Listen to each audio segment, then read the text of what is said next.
Video کو like کر کے آگے شیئر ضرور کر دینا۔ پروپیگنڈے کا دور ہے، یہ دور جو ہے وہ غلط افواہوں کا دور ہے، یہ دور جو ہے غلط فہمیوں کا دور ہے۔ اس دور کے اندر جو ہے اسلام اور مسلمین کے حوالے سے الگ الگ باتیں کی جاتی ہے۔ اللہ اکبر، ایک بات یہ کی جاتی ہے کہ اسلام جو ہے وہ خواتین کو برابر کا حق نہیں دیتا، برابر کا درجہ نہیں دیتا، لیکن اللہ کے حبیب صلی اللہ علیہ وآلہ وسلم کی تعلیمات پر جب ہم غور کرتے ہیں، قرآن مقدس کی تفاسیر کا مطالعہ کرتے ہیں، احادیث رسول پڑھتے ہیں، تو ہمیں پتہ چلتا ہے کہ اللہ رب العزت نے مرد اور عورت دونوں کو ایک انسانی معاشرے کا بہترین رکن قرار دیا ہے۔ جس طریقے سے مرد جو ہے انسانی معاشرے کا ایک رکن ہے، ایک ستون ہے، اسی طریقے سے عورت بھی ایک اسلامی معاشرے کا عظیم ستون ہے۔ جب تک کہ اسلامی معاشرے کے اندر عورت نہ ہو، اس وقت تک کہ معاشرہ مکمل نہیں ہوتا، معاشرے کی تشکیل نہیں ہوتی۔ اور ایک انسان کی تربیت میں جہاں پر باپ کا عظیم کردار ہے، اس سے زیادہ ماں کا اس سے بڑا کردار ہے۔ اسی لیے اسلام نے عورتوں کی تعلیم پر، عورتوں کی تربیت پر بڑا عظیم جو ہے وہ ہمیں لاہ عمل عطا فرمایا ہے، منصوبہ عطا فرمایا ہے۔ اللہ اکبر، کسی کہنے والے بہت بڑے مفکر نے کہا تھا کہ اگر مرد پڑھے گا، مرد نے پڑھا، فرد نے پڑھا اور عورت نے پڑھا تو پورے معاشرے نے پڑھا۔ اس لیے کہ جب گودی تعلیم کے ماحول کے اندر ہوگی، جب گودی سنوری ہوئی ہوگی، تو پھر ہوگا کیا؟ اس گود میں پرورش پانے والا بچہ بھی علم سے جو ہے وہ آشنا ہوگا، علم کے حوالے سے اس کی دلچسپی ہوگی۔ اے خاتون جنت رضی اللہ تعالیٰ عنہ کی کنیزوں، آئیے ہم اس طرف چلیں کہ اللہ رب العزت نے علم کو کتنا عظیم قرار دیا ہے۔ میرا اللہ ارشاد فرماتا ہے، وہ اسلام جس نے کالے اور گورے کا فرق ختم کیا، وہ اسلام جس نے عربی اور عجمی کا فرق ختم کیا، وہ اسلام جس نے نسب اور رنگ کا فرق ختم کیا۔ لیکن اللہ اکبر، دو مقام ایسے آتے ہیں اللہ رب العزت وہاں پر برابری کا معاملہ ختم فرماتا ہے۔ ایک تو وہ مقام ہے، میرا اللہ ارشاد فرماتا ہے، لا یستوی اصحاب النار و اصحاب الجنہ، کہ جنت والے اور جہنم والے دونوں برابر نہیں ہیں۔ اور ایک مقام پر فرمایا، قل هل يستوي الذين يعلمون والذين لا يعلمون، اے محبوب آپ فرما دے، اے محبوب تم کہہ دو کہ کیا علم والے اور بغیر علم والے برابر ہو جائیں گے؟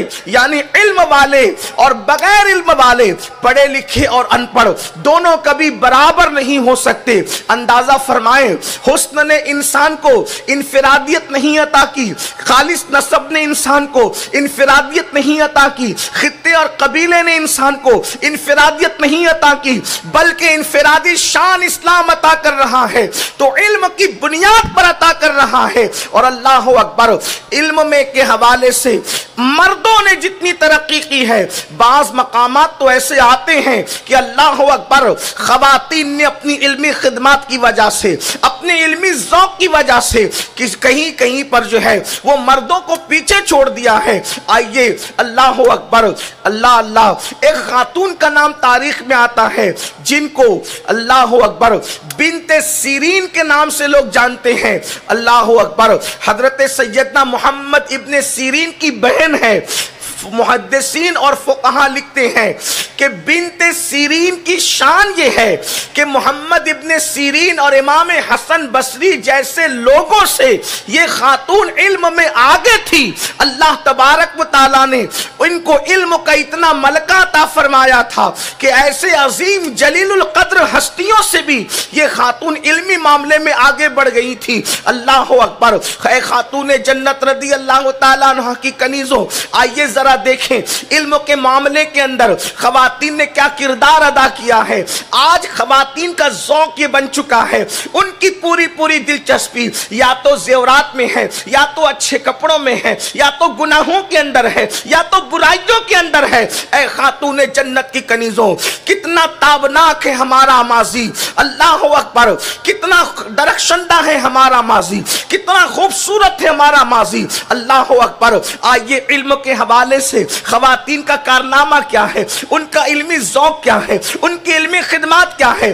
اگر ہم سب سے پہلے نمبر پر کسی کا علمی ذوق پیش کر سکتے ہیں تو رسول پاک صاحب لولاک سیاح افلاک مصطفیٰ جان رحمت کی بڑی چہیتی زوجہ ام المومنین سیدہ خدیجۃ الکبریٰ رضی اللہ تعالی عنہ، اللہ اکبر، اسلام قبول کرنے سے پہلے بلکہ اللہ کے رسول صلی اللہ علیہ وآلہ وسلم کے نکاح میں آنے سے پہلے آپ نے اپنے چچا زاد حضرت ورقہ ابن نوفل سے علم حاصل فرمایا۔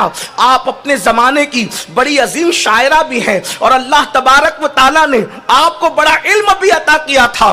جب پہلی وحی کے نزول کے بعد اللہ کے رسول صلی اللہ علیہ وآلہ وسلم حرا سے اتر کر جب اپنے کاشانہ اقدس کی طرف تشریف لاتے ہیں اور اللہ کے رسول فرماتے ہیں زملونی زملونی، مجھے کمبل اڑاؤ کمبل اڑاؤ، اس وقت اللہ کے رسول صلی اللہ علیہ وآلہ وسلم نے جو فرمایا تھا کہ مجھے اپنی جان کا خطرہ ہے، اس وقت سیدہ خدیجہ جو تسلیہ میں جملے کہنے کے بعد اللہ اکبر جو دلیل پیش فرماتی ہے، آج بھی احادیث کے اندر وہ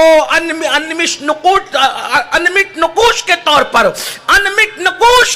پر وہ آج بھی کتابوں کے اندر جگمگاتے نظر آ رہے ہیں۔ اے خاتون جنت رضی اللہ تعالیٰ عنہ کی کنیزوں، کیا آپ نے نہیں فرمایا تھا کہ آپ صلہ رحمی کرتے ہیں، آپ جو ہے وہ یتیموں کا بوجھ اٹھاتے ہیں، آپ بیواؤں کی خبرگیری کرتے ہیں، آپ مہمان نوازی کرتے ہیں؟ اس طریقے کی یہ جملے کوئی ان پڑھ خاتون تو نہیں کہہ سکتی۔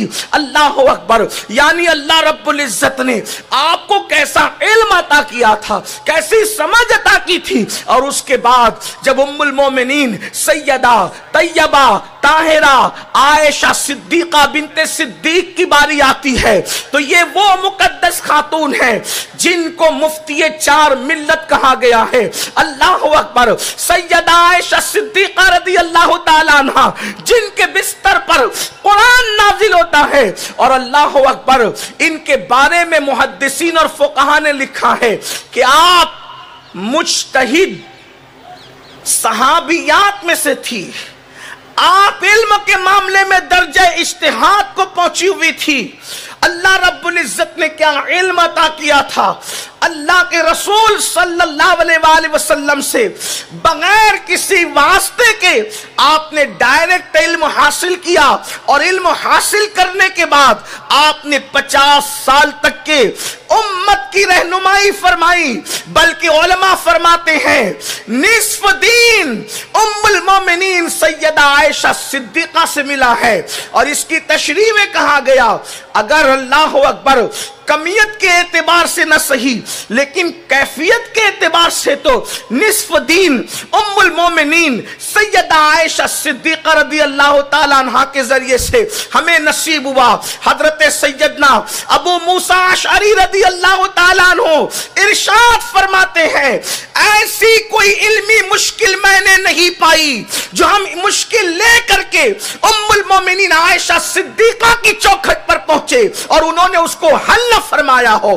ہر مشکل علم کی ہم سیدہ عائشہ کی چوکھٹ پہ حل کر لیا کرتے تھے اور وہ حل مسئلے کو حل فرما دیا کرتی تھی۔ اندازہ فرمائے جب اوروں کی عورتیں جہالت کی وادیوں میں بھٹک رہی تھی اس وقت میرے رسول کی چہیتی زوجہ محبوب رب العالمین اللہ اکبر مفتی چار ملت کے حوالے سے دنیا کے درمیان متعارف تھی۔ اللہ اکبر، ہزاروں شاگرد ہیں ام المومنین سیدہ عائشہ صدیقہ کے جو پردے کے پیچھے سے کبھی قرآن مقدس کی تفسیر کے حوالے سے سوال کرتے، آپ اطمینان بخش جواب عطا کرتی، احادیث کے حوالے سے روایت کرنے والے۔ اللہ اکبر، فرمایا گیا محدثین لکھتے ہیں تقریباً 299 لوگوں نے ام المومنین سے روایت کیا، جس میں سے 65 62 خواتین ہیں جو اماں عائشہ صدیقہ کی شاگردہ ہیں.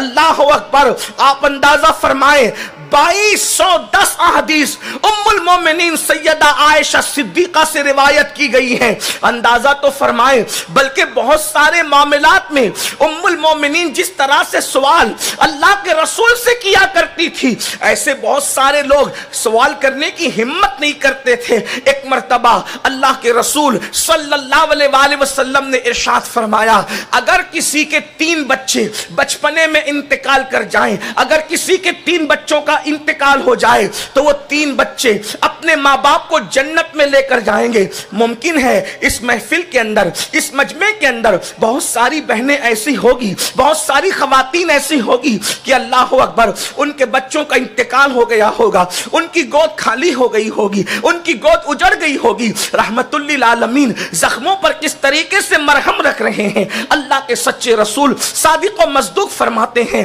اگر کسی کے 3 بچوں کا انتقال ہو جائے تو وہ 3 ننھے بچے اپنے ماں باپ کو جنت میں لے کر کے جائیں گے. 3 بچوں کی بات آئی، ام المومنین موجود تھی. آپ نے فوراً سوال کیا، یا رسول اللہ صلی اللہ علیہ وآلہ وسلم اگر کسی کے 2 ہی بچے انتقال کر جائیں تو اللہ کے حبیب صلی اللہ علیہ وآلہ وسلم نے ارشاد فرمایا، عائشہ اگر 2 ہی بچے انتقال کر جائیں تو 2 بچے بھی اپنے ماں باپ کو جنت میں لے کر جائیں گے. اللہ اکبر. اس کے بعد پھر آپ نے عرض کیا، رسول اللہ صلی اللہ علیہ وآلہ وسلم اگر 1 ہی بچہ انتقال کر جائے تو اللہ کے حبیب صلی اللہ علیہ وآلہ وسلم ارشاد فرماتے ہیں، عائشہ اگر 1 بچہ بھی انتقال کر جائے تو وہ 1 بچہ بھی اپنے ماں باپ کو جنت میں لے کر جائے گا. قربان جائے ام المومنین سیدہ عائشہ کی بصیرت پر، علمی بصیرت پر. پھر عرض کرتی، یا رسول اللہ اگر بچہ پیدا نہ ہو اور ماں کے پیٹ سے وہ بشکل حمل ہی ضائع ہو جائے، کچا بچہ ہی گر جائے، تو اللہ کے حبیب کا دریائے کرم جوش میں آتا ہے اور ارشاد فرماتے ہیں، عائشہ وہ کچا بچہ بھی اپنے ماں باپ کو جنت میں لے کر کے جائے گا. اللہ اکبر. ام المومنین سیدہ عائشہ صدیقہ کے علم کا عالم یہ تھا. اللہ اکبر. اس طریقے سے بہت سارے معاملات کے اندر ام المومنین سیدہ عائشہ صدیقہ امت کی رہنمائی کرتی نظر آتی ہے. پردے کے پیچھے سے صحابہ تابعین آپ کے پاس آ کر کے علمی استفادہ کیا کرتے تھے اور آپ جو ہے اللہ اکبر سینکڑوں لوگوں کی استاد کی حیثیت سے متعارف تھی اور آپ فتویٰ بھی دیا کرتی تھی اور آپ اجتہاد بھی کیا کرتی تھی. اسی طرح سے حضور کی ازواج پاک میں ام المومنین سیدہ ام سلمہ رضی اللہ تعالیٰ عنہ کی ذات ہے. ام المومنین سیدہ ام سلمہ رضی اللہ تعالیٰ عنہ وہ عظیم صحابیہ بھی ہیں اور ام المومنین بھی ہیں کہ اللہ اکبر جن کو بھی بحیثیت مفتی جو ہے وہ فقیہ صحابیات کے اندر آپ کو شمار کیا گیا ہے. علامہ ذہبی آپ کو فقیہ صحابیات میں شمار فرماتے ہیں اور آپ کا علمی معاملہ کتنا بلند ہے. اللہ اکبر. حضرت سیدہ ام المومنین ام سلمہ رضی اللہ تعالیٰ عنہ کا حال یہ ہے کہ اللہ اکبر تقریباً 78 صحابہ کرام نے آپ سے روایت کیا ہے اور ام المومنین ام سلمہ کی فقہی اور علمی بصیرت کا عالم یہ ہے کہ جب صلح حدیبیہ کے موقع پر اللہ کے حبیب صلی اللہ علیہ وآلہ وسلم نے صلح کے بعد صحابہ سے فرمایا احرام کھول دو، تو اس وقت صحابہ زیارت کعبہ کے شوق میں اتنے مستغرق ہو گئے تھے، زیارت کعبہ کے شوق میں اتنے غرق ہو گئے تھے کہ اللہ کے حبیب علیہ السلام نے فرمایا احرام کھول دو، تو لوگوں کی توجہ اس طرف نہ ہو سکی تو میرے آقا صلی اللہ علیہ وآلہ وسلم نے فرمایا ام سلمہ تمہاری قوم کا حال دیکھو. تو اس وقت ام المومنین سیدہ ام سلمہ صاحب وحی مصطفیٰ جان رحمت کی بارگاہ میں عرض کرتی ہے یا رسول اللہ صلی اللہ علیہ وآلہ وسلم اگر یہ احرام نہیں کھولتے اور بال نہیں مڈاتے تو آپ اپنے بال ترشوا کر احرام سے باہر آ جائیں. جس وقت یہ آپ کو احرام سے باہر دیکھیں گے یہ خود بھی احرام سے باہر ہو جائیں گے. اور تاریخ کی اوراق گواہ ہے ام المومنین سیدہ ام سلمہ کے مشورے پر اللہ اکبر اللہ کے حبیب علیہ الصلوۃ والتسلیم اپنے بالوں کو ترشوا کر جب جب وہ احرام سے باہر ہوتے ہیں تو بغیر بولے صحابہ کرام بھی اللہ اکبر او ذوق سے باہر آ کر کعبے کی طرف توجہ کرتے ہیں اور سب لوگ جو ہیں احرام سے باہر آ جاتے ہیں. یہ امہات المومنین کا علم تھا. اسی طریقے سے ام المومنین سیدہ جویریہ ابن حارث رضی اللہ تعالی عنہ یہ وہ خاتون ہیں اللہ اکبر تقریباً 65 احادیث آپ سے مروی ہے اور ام المومنین حضرت جویریہ ابن حارث رضی اللہ تعالی عنہ اپنے زمانے کی عظیم مفتیہ ہیں کہ مصنف ابن ابی شیبہ میں اور مصنف ابن عبد الرزاق میں آپ کے بعض فتاووں کو نقل کیا گیا ہے. مصنف ابن عبد الرزاق یہ بخاری اور مسلم سے پہلے لکھی گئی کتاب ہے اور ان کا یہ وہ عظیم ہستی ہے حضرت سیدنا ابن عبد الرزاق رضی اللہ تعالیٰ عنہ کہ جن کو امام بخاری کے شیوخ کے بھی شیخ ہونے کا شرف حاصل ہے.